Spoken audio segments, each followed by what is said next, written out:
Well, hello there. Welcome once more to Kwankyewaa's Kitchen. And if this is your first time stopping by, I would like to say a very warm Carrabba to you. Today, I'm sharing with you a very simple but so amazingly delicious pesto recipe. And I really hope you give this a try. You will love it. So here are the ingredients you will need. And as always, I'm going to list them in the description box for you. So with temperatures dropping, most of my plants are done for the season, and I decided to make some pesto and dry some of the basil leaves as well before I totally lose everything. So here in the food processor right now is some basil and some Italian parsley.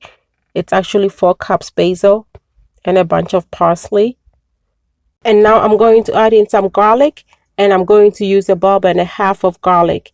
You could use more or less depending on how much garlic you like.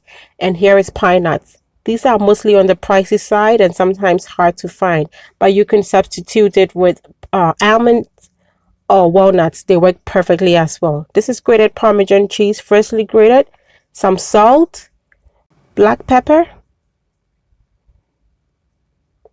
and last I'm going to add in my olive oil, extra virgin olive oil. And there we go. So these are all the ingredients you need to make your pesto. And now I'm just going to blend it in the food processor.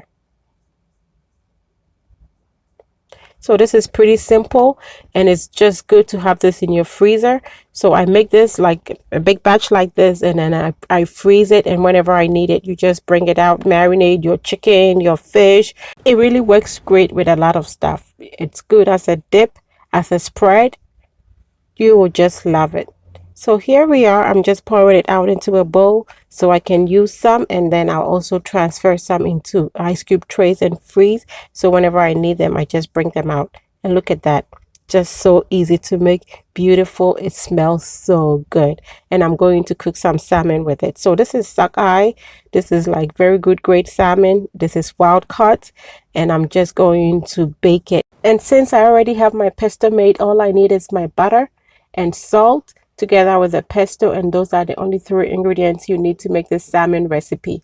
So I'm going to go ahead and melt the butter, and whilst I melt it, I'm applying some pesto onto my salmon, generous amounts of pesto, and then I'll add my melted butter. Drizzle on your butter, and that is Kerrygold. Just look at how beautiful it is.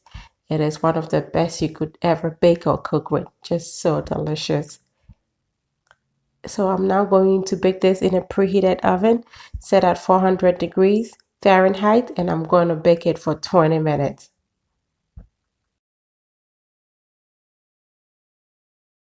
"20 minutes later, our salmon is cooked.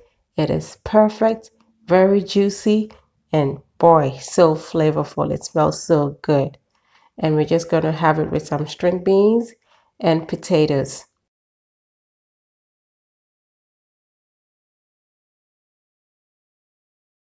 So I'm just going to dish out some string beans on here, and this is a meal on its own, especially if you are trying to watch your weight, you're on a diet, fit farm people.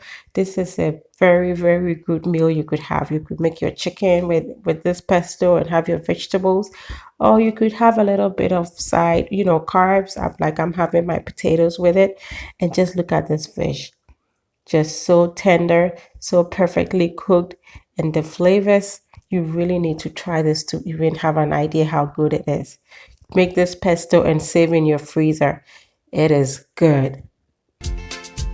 And you could have it with your bread. This is some Italian bread, and I'm just going to put some on here as a spread. And so when you're entertaining, you could have your cheese tray with some pesto here, and you could have this on your bread, your crackers, a fancy way to entertain.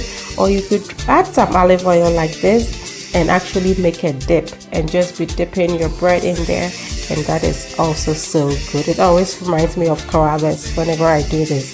So I hope you try this, and until I come your way next time with something delicious, be loving, be kind, be happy.